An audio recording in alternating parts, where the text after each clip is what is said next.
Olá, boa tarde. Estamos começando mais uma live aqui na Gazeta do Povo, hoje para falar sobre direito religioso, direito a seguir sua religião, mesmo em tempos de pandemia. Eu estou aqui com o advogado Tiago Vieira, que é especialista nisso, em direito e religião, inclusive é presidente do Instituto Brasileiro de Direito e Religião. Obrigada, Tiago, pela participação. Um dia bem confuso na cabeça de quem estava celebrando, né, a decisão do ministro Nunes Marques no fim de semana, que liberou os cultos dentro do respeito às restrições, obviamente, mas hoje já vem uma decisão de Gilmar Mendes. Eu sei que são coisas separadas, mas queremos muito ouvir seus esclarecimentos aí. Primeiro, eu acho que você pode começar explicando essa tua especialidade no direito, como que você se especializou nisso e que igrejas você defende aí nas causas jurídicas.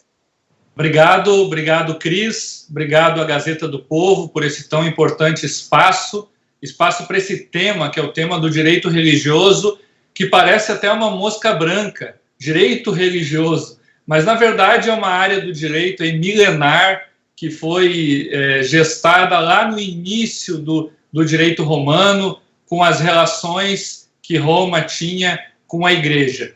Eu, então, sou o presidente do Instituto Brasileiro de Direito e Religião, que foi fundado no Mackenzie em 2018, que congrega não apenas juristas, mas juristas, teólogos, filósofos, cientistas políticos, historiadores, e também congrega, além de evangélicos, congrega católicos, congrega evangélicos das mais diversas tradições do protestantismo brasileiro. Então, é uma entidade que tem muito mais um viés acadêmico, de pesquisa, do que qualquer outra coisa. E eu, na minha atividade advocatícia, sou advogado de igreja desde 2004, junto com meu sócio Jean Regina. Hoje atendemos mais ou menos 3.000 igrejas pelo Brasil, Igreja Luterana, Igreja Batista, Igreja Presbiteriana, Igreja Assembleia de Deus, Igreja Brasil para Cristo. Então, atendemos diversas igrejas aí, das mais diversas tradições também.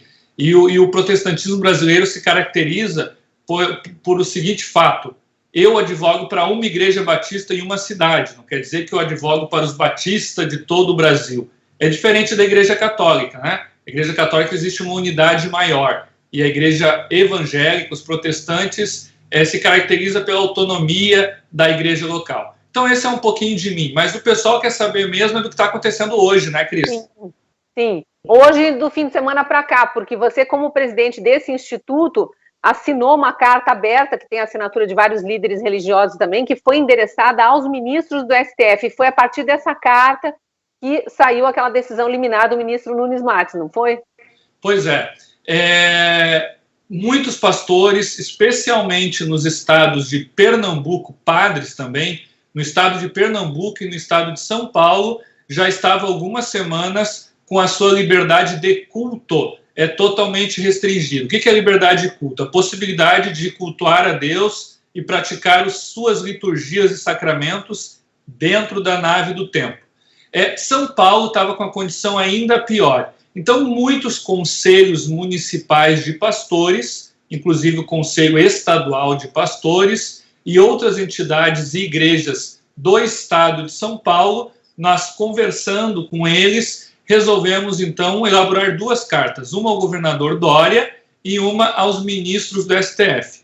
Esta carta, que foi direcionada aos ministros do STF, nós inserimos ela na ADPF, na Ação de Descumprimento de Preceito Fundamental 811, que é essa que está com Gilmar Mendes, que o Gilmar Mendes despachou agora. Tinha uma outra DPF também mais antiga, que é a DPF 701, que está nas mãos do ministro, na relatoria do ministro Nunes Marques. E foi essa DPF, a 701, que teve um julgado, uma decisão no sábado, no final do dia, no final do sábado, no início da noite. Eu, inclusive, estava em Santa Catarina quando recebi a notícia, olhei a decisão, vibrei com a decisão, não só como um religioso que sou, porque eu congrego na Igreja Batista, mas especialmente por ser um jurista, né? e estava vendo, na minha concepção, na minha visão de jurista, a mais importante das liberdades, que é a liberdade religiosa, sendo fruto de absurdos jurídicos no estado de São Paulo, no estado de Pernambuco e em muitos municípios. Prontamente liguei para o ministro Nunes Marques, que na hora me atendeu, muito solícito, e disse para ele: ministro, preciso lhe agradecer por essa decisão, essa sensacional decisão que garante a liberdade de culto com restrições, porque realmente vivemos um momento difícil e restrições devem existir. Nessa DPF, Cris, nessa do ministro Nunes Marques, nós não estávamos no processo, né?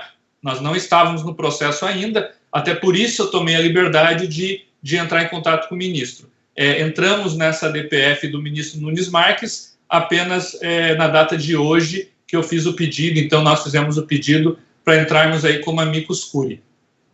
E para quem não entende essa figura do direito, o amicus curiae é uma entidade que representa muitas pessoas que se propõem a contribuir para esclarecer pontos específicos de determinada ação judicial, né? Eu estava lendo a carta que foi enviada aos ministros do STF anteriormente pelo Instituto e também com a assinatura de vários líderes religiosos, e ali você destaca 2 pontos que eu acho fundamentais a gente entrar no aspecto religioso. Depois a gente volta para o jurídico, que as pessoas obviamente querem entender aonde está permitido, afinal, aonde está proibido ir a um templo religioso para professar sua fé, né? Mas ali você destaca, por exemplo, da importância da religiosidade para a saúde mental, e fala, inclusive, depois da questão de melhoras para o corpo físico também, a questão da imunidade, né? Explica um pouco quais foram essas alegações que aparentemente foram ouvidas pelo ministro Nunes Marques ao redigir lá a decisão liminar, né? Isso. Existem pesquisas nos Estados Unidos, pesquisas de entidades sérias, pesquisas com metodologia científica, e você, na carta aberta, estão lá o link, a fonte, você pode verificar no site da Gazeta. Essa carta aberta está no site da Gazeta, tanto no editorial quanto na nossa coluna Crônicas de um Estado Laico. Lá estará todas as fontes em nota de rodapé. Essa pesquisa, ela chegou na conclusão que pessoas que possuem uma religiosidade, que possuem uma fé, não precisa ser a fé cristã, pode ser qualquer fé, que professe qualquer credo, ela tem um tratamento melhor. Ela vai evoluir no tratamento melhor. Porque, de certa forma, é psicossomático. Quando você tem uma divindade que você deposita a sua esperança, e eu vou falar aqui Deus, né? Quando nós depositamos em Deus as nossas esperanças, de forma muito mais rápida, nós evoluímos no nosso tratamento em muitas das situações. Em algumas não, mas em muitas das situações o nosso tratamento evolui por uma questão de imunidade que melhora, de ação das defesas do nosso organismo, é psicológico, é psicossomático. Existem aí vários elementos que a ciência comprovou fazendo pesquisa em centenas de pessoas nos Estados Unidos. Então, o que eu estou falando aqui não é um achismo meu, né? É realmente uma pesquisa. E também outra pesquisa foi feita nos Estados Unidos, agora, em relação à pandemia, também está lá a fonte na carta, que pesquisaram pessoas em grupos, né? Então, os grupos dos cristãos nos Estados Unidos foi o grupo de pessoas que menos praticou o suicídio nesse tempo de Covid no ano de 2019. É uma outra pandemia paralela, né? Os médicos têm alertado para isso. Aqui na Gazeta do Povo mesmo já entrevistei psiquiatras ao longo da pandemia, vários colegas fizeram reportagens a respeito disso. É uma pandemia paralela, silenciosa, né? Porque não se divulga suicídio, até para não estimular novos casos, mas a depressão em geral, que muitas vezes é a causa do suicídio também, ela pode ser amenizada com a religiosidade e a fé, né?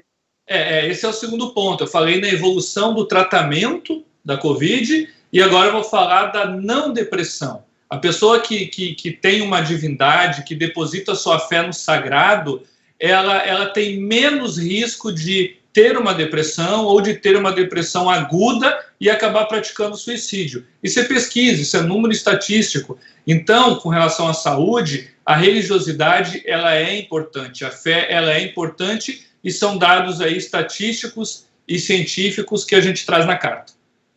Aí tem outros pontos aqui que eu queria destacar da carta que eu acho que devem ter ajudado a convencer o ministro Nunes Marques e, eventualmente, outros ministros, porque isso ainda vai a plenário, né, para decisão do pleno, mas é essa comparação com outros serviços, outras atividades consideradas essenciais. E cita-se especificamente aqui a questão dos ônibus, onde não há qualquer controle de distanciamento, quando nos templos religiosos o controle é feito e, enfim, está passível de fiscalização aí, né? Teoricamente, eu não gosto muito de fazer essas comparações em sala de aula, porque a liberdade religiosa ela está em um outro patamar, se a gente for comparar com o transporte público, né? A liberdade religiosa ela é estruturante para a própria democracia e para a própria república. Você não vai ver nenhuma democracia pujante que não tenha liberdade religiosa entronizada, né? Então, é difícil fazer essa comparação, mas a gente precisa fazê-la. Então, você vai ver ônibus lotados, com as pessoas muito próximas uma da outra, você vai ver supermercados lotados. Eu fui no supermercado semana passada, estava cheio de gente, filas enormes, que as pessoas pegam o produto na prateleira, olham, devolvem e, de repente, deixou o Covid ali, né? Então, você vê isso em academias, em tantas outras atividades. E por que a atividade religiosa ela deve ser proibida? Jesus Cristo ele ficou 40 dias no deserto sem comer pão, sem se alimentar, fazendo jejum. Mas ele não passou nem um dia sem falar com o Pai. Aí alguém pode me dizer, sim, mas falar com o Pai era ele e o Pai, não era uma aglomeração, né? E aí eu vou responder, a aglomeração em um culto, ela não existe, porque existem restrições. 1/4 da nave do templo é permitido, 1/4, 25%. As pessoas ficam distantes uma da outra na nave do templo. O templo, geralmente, as portas são grandes. Eu nunca vi um templo com uma porta pequena. Eu até desafio algum leitor aí a mandar para a gente um templo que tem uma portinha pequena. Os templos, as portas são grandes, né? Então, quando as pessoas entram, elas não entram também grudadas uma na outra, passa álcool, usa máscara, mas existem as restrições. Você já chorou, Cris, usando máscara? Não. Você já cantou usando máscara? Já cantei usando máscara, mas não em culto religioso. Mas é chato, né? Cantar usando máscara. É muito chato, sim. Imagina, cantar é chato, chorar é mais chato ainda. As pessoas choram muito quando elas vão num culto religioso. Elas se derramam na presença de Deus, na presença... Mas está sendo respeitado, né, apesar disso. Mas apesar disso está sendo respeitado. Por que eu estou dizendo isso? Porque as restrições à liberdade de culto, elas existem. E elas são necessárias. Ninguém aqui está pedindo o levantamento das restrições. Elas são importantes, elas são necessárias e elas estão acontecendo. O que está se dizendo é a proibição das pessoas estarem no culto. E nós temos aqui a dimensão coletiva da liberdade religiosa. E, muito importante, o núcleo essencial da liberdade religiosa. O núcleo essencial da liberdade religiosa é o culto. Você não vai ver... A maioria das grandes religiões tem o ápice da sua fé no culto coletivo. Assim, eu queria que você comentasse um pouquinho, Tiago, porque quem é contra, especialmente os que não frequentam cultos e são contra porque estão julgando sem saber, porque não frequentam, eles dizem que dá na mesma fazer um culto online, por que não fazer online? Aulas estão sendo feitas online, trabalho está sendo feito de forma remota, por que não fazer o culto de forma remota? Né? Inclusive já tem o caso de líderes religiosos sendo perseguidos por esses que são contra, como se eles fossem criminosos por estarem pregando a liberdade religiosa para as pessoas adeptas daquela fé. E a liberdade religiosa que está prevista em todos os tratados de direitos humanos, até na Declaração do Cairo, que é a Declaração de Direitos Humanos do Islã, até nessa declaração a liberdade religiosa é garantida. Então, você vê uma liberdade que é garantida em todos os tratados, em todas as constituições de países democráticos, você não vê liberdade na Coreia do Norte, na China, em Cuba, na Venezuela, com dificuldades, mas em todos os países democráticos você vê liberdade religiosa. Por quê? Porque ela é importante. E o que é a liberdade religiosa? É exatamente eu respeitar a fé do outro. Então, se a Cris entende que para a fé dela ela precisa ir na igreja, quem sou eu para dizer que ela pode rezar em casa? Quem é o Estado ou a justiça que integra o Estado para dizer que eu tenho que rezar em casa? Nós não estamos num Estado laico. Não se conclama nas mídias que o Estado é laico quando se vê uma cruz num fórum? Lembrando que aquela cruz no fórum é um aspecto cultural e histórico do Brasil e também o maior erro judicial que a justiça já cometeu, isso é para lembrar os julgadores, mas se conclama, não pode ter a cruz no fórum por causa da laicidade. Mas agora, neste momento que nós precisamos da laicidade, as pessoas estão dizendo como nós devemos agir com a nossa fé. Como nós devemos proceder com a nossa fé. E essa questão dos ataques a líderes religiosos ou a pessoas comuns, mas que querem ter o direito a seguir a sua vida religiosa da forma como estava acostumada, eles são passíveis de questionamento judicial? São passíveis. Por quê?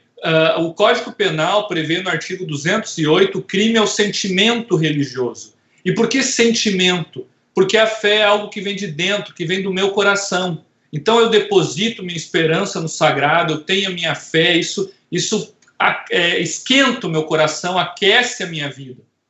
E vem alguém e diz o seguinte: olha, porque você quer ter um culto aberto, você é membro da Gestapo, você é um nazista.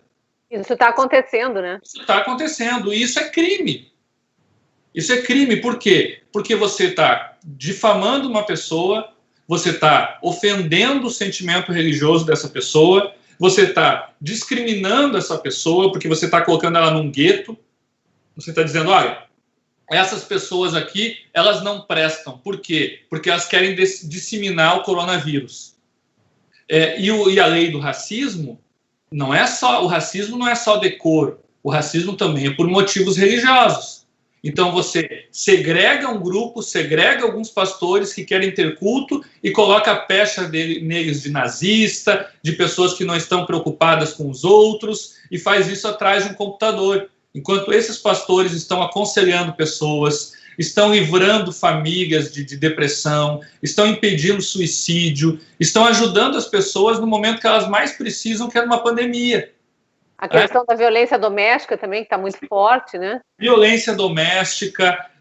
Então, são diversas situações que esses pastores estão auxiliando, colaborando com o Estado, porque o Estado não consegue fazer tudo.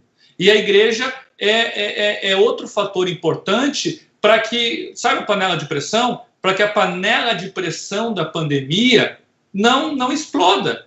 E aí eu vou contar uma coisa que aconteceu há anos já, no tempo da faculdade comigo, um amigo meu que trabalhava no presídio central disse para mim, isso, gente, anos 2000, tá?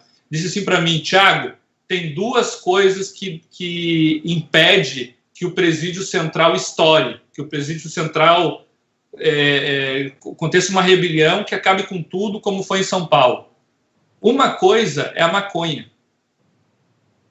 E a outra coisa é a Bíblia. São pastores. Então, o que a gente faz? A gente evita o máximo possível que entre maconha e faz o possível para que entre pastores, para que entre a Bíblia, para que entre padres, porque eles promovem a ordem e a calma no presídio. Se você proibir que as religiões, que as igrejas entrem no presídio, o presídio explode. Mutatis mutandis, o que nós estamos vivendo hoje, se fecharem as igrejas no Brasil, o número de suicídio vai aumentar, o número de depressão, de violência doméstica, o Brasil vai explodir. E numa analogia, nós estamos todos enclausurados hoje em dia, né? A imensa maioria por responsabilidade, mas muitos até por força policial não podem sair para trabalhar, porque senão são presos. A gente tem denunciado bastante também os atentados às liberdades individuais em nome da saúde coletiva, sem que se prove que isso efetivamente está reduzindo o número de casos ou o número de mortos, porque na maioria dos lugares não está, né? O vírus segue o seu ciclo e continua agindo. Eu quero pegar um gancho com o que você falou, liberdade individual. Tem pessoas dizendo que a liberdade coletiva se sobrepõe à individual. Isso é verdade. A crença é uma liberdade individual. Eu creio, eu acredito. Isso é de fórum íntimo, é meu. Mas a liberdade de culto não é uma liberdade individual. Ela é uma liberdade pública coletiva. E assim está prevista na Constituição, no artigo 5º, inciso 7º. Ela é uma liberdade coletiva. Por isso, nenhum oficial de justiça pode interromper um culto para uma citação, para uma notificação judicial. Nem a polícia pode interromper um culto, a não ser que esteja acontecendo um flagrante delito.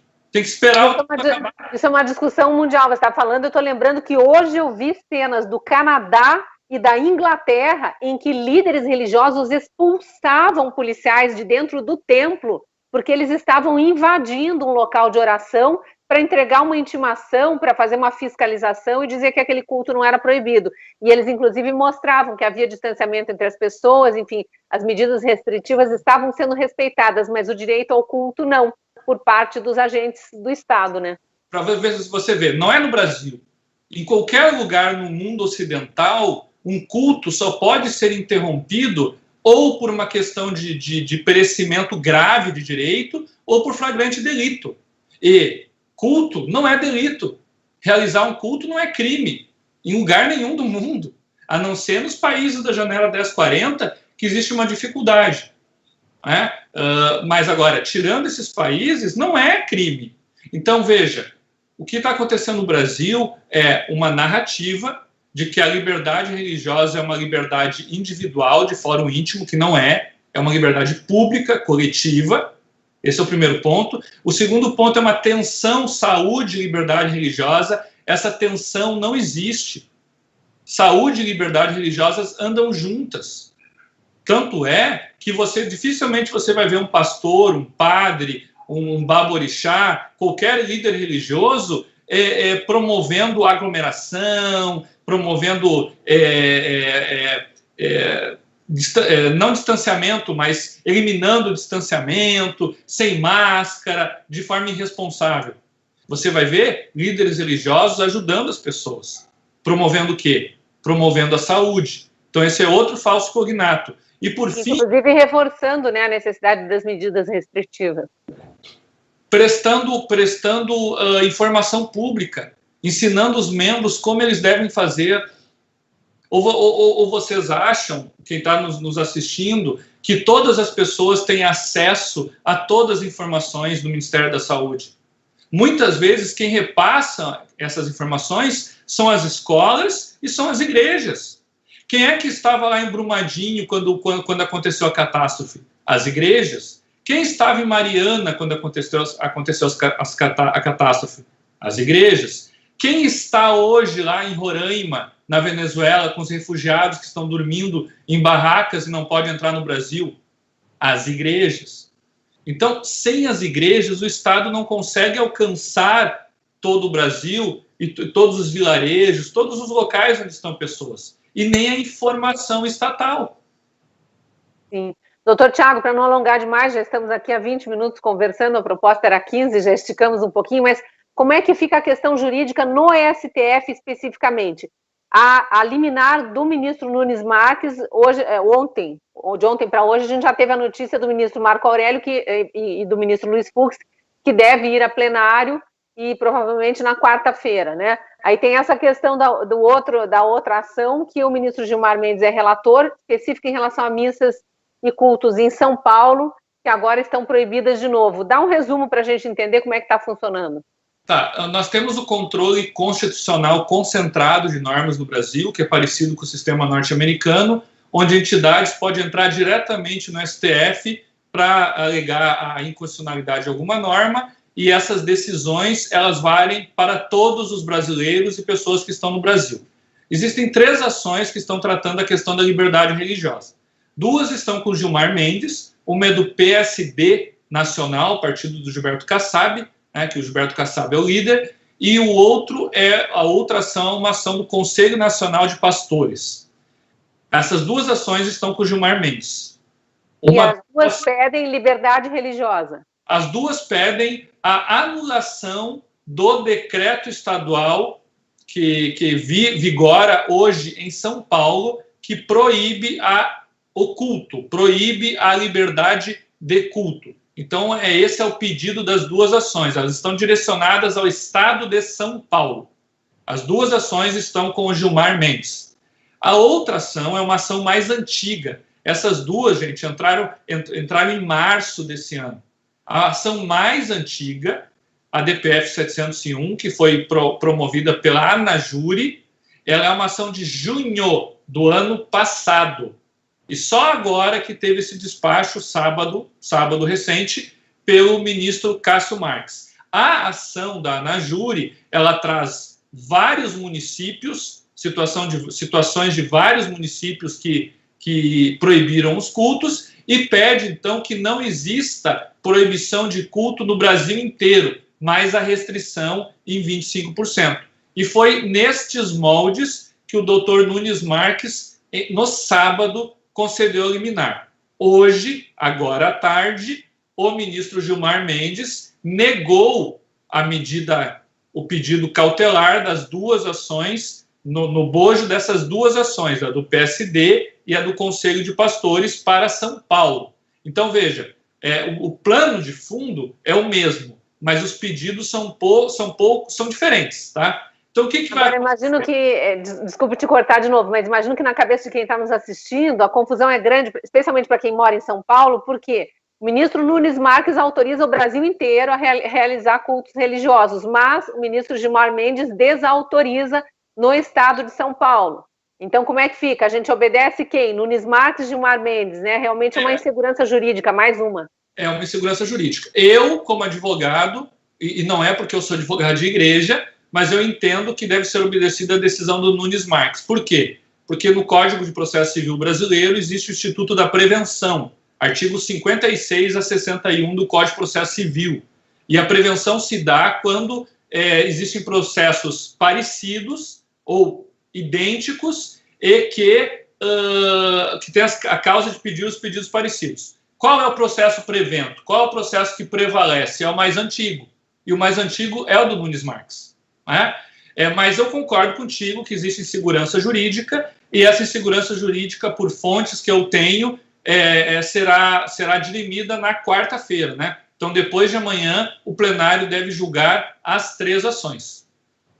E só relembrando de novo, é mais uma insegurança jurídica criada por aquela norma lá do início da pandemia, do próprio STF, de que estados e municípios têm prevalência em decidir sobre serviços essenciais e tudo mais em relação à pandemia, sobre o governo federal. Então, não existe nesse momento nenhuma norma federal em vigor em relação à pandemia, né? E aquela ação, que era uma ação proposta, foi uma ação proposta pelo PDT, e quem foi o relator foi o ministro Alexandre de Moraes. Ele disse exatamente isso que você colocou, mas tem uma ressalva no fim. E essa ressalva está sendo esquecida, foi esquecida, por exemplo, pelo prefeito Calil, de Belo Horizonte. A ressalva diz o seguinte: é possível a análise no caso concreto, porque pode ter situações concretas que firam direitos fundamentais. Nós estamos... É o caso do direito ao culto religioso. Situações concretas, porque são vários decretos em juridiquês, lei concreta, né? São diversos decretos municipais, o decreto de São Paulo, que está proibindo o culto, não restringindo. Restringindo, vou repetir, pode, deve, é importante, mas não proibir. Não existe nenhuma norma legal, nenhuma norma constitucional, nenhum tratado internacional. Se tiver direito em Marte, eu acho que não deve ter proibição. Então, esse que é o problema, né? Para mim, está clara uma afronta aí a esse direito fundamental, e aí vale essa ação específica pelas próprias palavras do doutor Alexandre de Moraes. Em relação àquela ação que a gente citava, que passou poderes para prefeitos e governadores, mas em casos concretos, cabe sim uma decisão nacional, por enquanto está valendo a do ministro Nunes Marques, então. Isso, na minha concepção, está valendo a decisão do Nunes Marques. Até vamos ter novos capítulos aí. Isso que eu ia dizer, vamos continuar acompanhando, quem sabe a gente volta aqui para esclarecer mais, porque há fatos aí que vão desenrolar ao longo da semana e a gente realmente precisa acompanhar para saber o que deve respeitar e o que deve seguir. Muito obrigado, viu, Thiago, por participar desses esclarecimentos, trazer todos esses esclarecimentos aqui para os seguidores e para os leitores da Gazeta do Povo. E eu só queria avisar quem estiver nos assistindo agora e não for assinante da Gazeta do Povo, que tem uma promoção nesse código que aparece na tela. Clicando ali, você é convidado a ser nosso assinante por um preço promocional bem baixinho, e eu te convido a vir conhecer o conteúdo da Gazeta do Povo. Nós aqui somos pautados por valores, por convicções, e as principais delas dizem respeito aos direitos, e a liberdade é um deles, liberdade religiosa, inclusive. Obrigada, viu, Thiago? Até uma próxima. Eu sou suspeito, mas eu tenho que dizer que a Gazeta do Povo é o melhor jornal do Brasil. Assine que você não vai se arrepender, inclusive poderá acessar a nossa coluna Crônicas do Estado Laico. Obrigado, pessoal. Obrigada, até a próxima. Obrigada a você que nos assistiu. Boa noite.